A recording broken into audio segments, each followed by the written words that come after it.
حدیث کې راځي چې د مور نه زیات مینه الله رب العالمین خپل بندگانو سره کوي. نو بیا دغه بندگان د لوګي نه ولې مري؟ بیا دغه بندگان دغه ماشومان په فلسطین کې ولې وجلې کیږي؟ که ستاسو الله رب العالمین موجود وي بیا د مظلوم فلسطین د مسلمانانو مدد او مرسته ولې نه کوي؟ الرحمن الرحیم. شروع کوم په نامه د رب ذوالجلال چې ډېر زیات بخښونکی مهربانه دی. ملګرو ذاکر رحمان عمر زی نن سبا مختلف عقاید مذاهب دا راخواره شوي دي او زموږ نوجوانان زموږ نوی جنریشن هغه لګیا دی که هغه یونیورسټو ته موږ لاړ شو که هغه موږ کالجونو ته لاړ شو نو مختلف سوالات ذهن ته راځي او هغه هغې کې روره څه شي ته خپل مذهب هم پرېږدي ورسه پرېږدي. د دغې موجوده تناظرو په دغه کې جدید دور لحاظ سره زموږ ډېر محترم چې کوم دی حضرت مولانا محمد رحیم محمودي صاحب هغوی یو ښکلی کتاب لیکلی دی. ما چې وکته ما له خوند راکړو ځکه دې کې هغه ټول سوالات دي کم خلک چې د یو بل نه کوي او ډېر لرې پکې لاړ شي. نو دا دی فریب الحاد په نوم باندې حقیقت ایمان او پکې لاندې لیکلي محمد رحیم محمودي صاحب. یقینا چې دا د ټولو نوجوانانو دپاره سپیشلی چې کوم کالج کې دي کوم یونیورسټي کې دي دا ضرور تاسو سټډي کوئ نو تاسو ته به ډېر زیات تاسو ته به اسانتیا وي. که سبا تاسو یو ملحد سره خلکو سره داسې باس مباحثه کوئ نو تاسو ته به بیا اسانتیا وي. محمودي صاحب یو جهان مننه چې تاسو دومره ښکلی سوچ وکړو. دا راته ووایه چې دا ذهن ته څنګه رالل او دا په دومره کم عمره کې تاسو الله تعالی دا توفیق درکړو چې دا تاسو دا یو کتاب چې کوم دی دا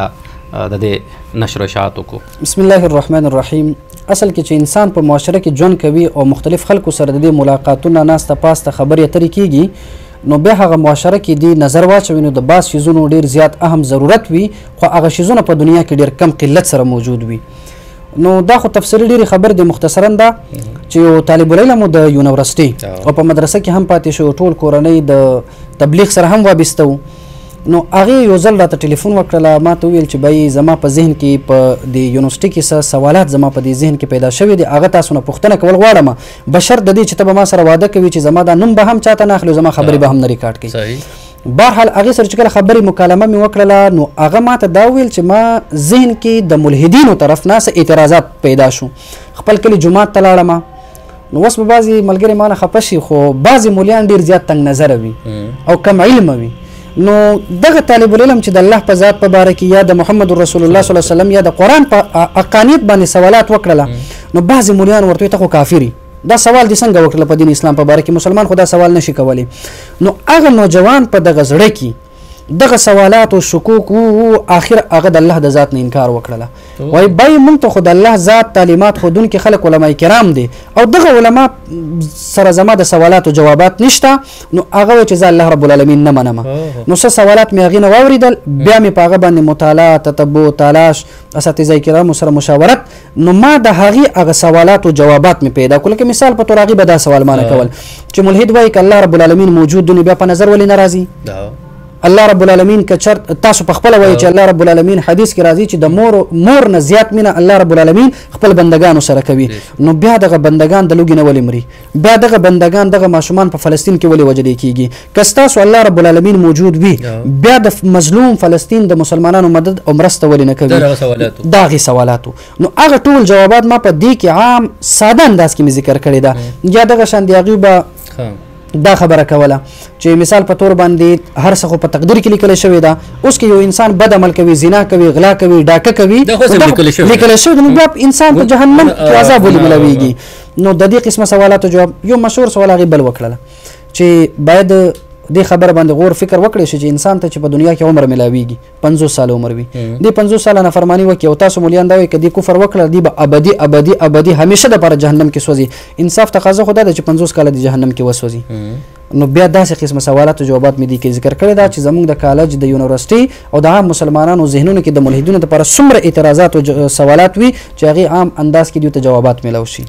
زبردست. یقینا قدرمنو دی باندې ډېر ښکلي ښکلي علماو چې کوم دی خپله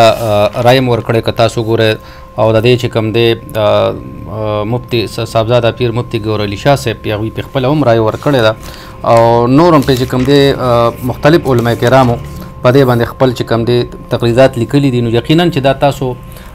وګورئ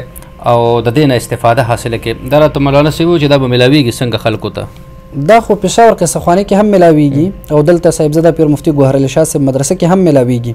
او بل زمونږ ملګری دی حافظ محمد سهیل الحنفي صاحب هغه د دې په آل پاکستان کې آنلاین ډلیوري چې کوم وي هغه ډاکخانه یا ټي سي اس باندې هم چې څوک وغواړي هغې ته به انشاءالله دا رسولی کېږي. دا به نو څنګه چې څوک رابطه کوي نو څنګه تاسو سره دا چې کله رابطه کوي نو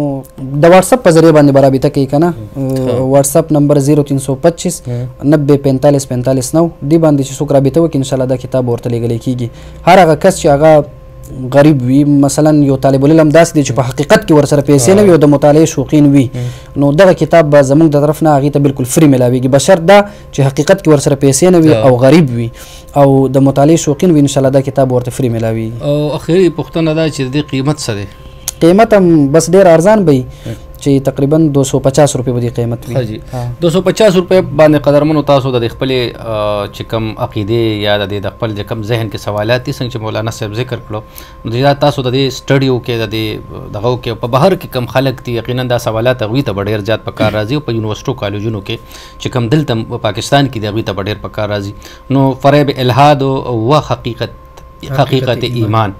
دا کتاب دی د محمد رحیم محمودي صاحب دا مؤلف دی د دا لیکلی دی او یقینا چې په دغه کم عمره کې دومره گهره سوالات او دومره چې کوم موږ سره تړلې سوالات دي د خلکو ذهنونو کې او خلک د الله نه انکار کوي یا نور د الله د وجود نه انکار کوي نو دا ټول چې کوم دی په دې کې تاسو ته به میلاویږي داسې ده. او یو بله خبره به تاسو ورته کې اډ کما چې دا کم ساینسدانان چې وي که نه یا دغه شان دي په دې دور کې کالج یونیورسټي والا کم های کلاس خلک چې وي هغه یو تیوري بگ بینګ تیوري یا دغه شان دی نظریه ارتقا په دې کتاب کې تقریبا زه به دا دعوې سره ویلی شم چې په مخ د ځمکه څومره کتابونه دي هغه ټول کتابونو زما د دې کتاب نه بهترین طریقې باندې به د نظري ارتقا وضاحت او د دې رد به کړی وي زما نه به سل چنده بهتر کړی وي خو زه دا دعوې سره ویلی شم چې په مخ د ځمکه باندې زما عمره آسان انداز کې عام فهم انداز کې چې هغه یو ماشوم هم وګوري د نظریه ارتقا هغه کم پس منظر چې دی د هغې هغه باطل کېدل ډاروین هم ورته ویل کېږي هغه بالکل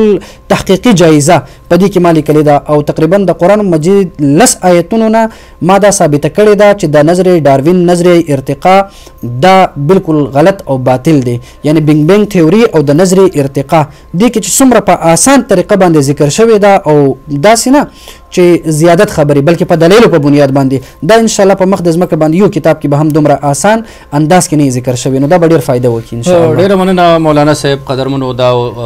د مولانا صاحب د کتاب حوالې سره زموږ د نوجوانان چې کوم کالج او یونیورسټو کې او یا بهر ملک کې ژوند کوي د هغوی دپاره یو ډېر مهم کتاب راوړی دی هغې ذکر موږ تاسو ته کوو لازمي دا سټډي کې او الله تعالی دې وکړي چې زموږ نوجوانان د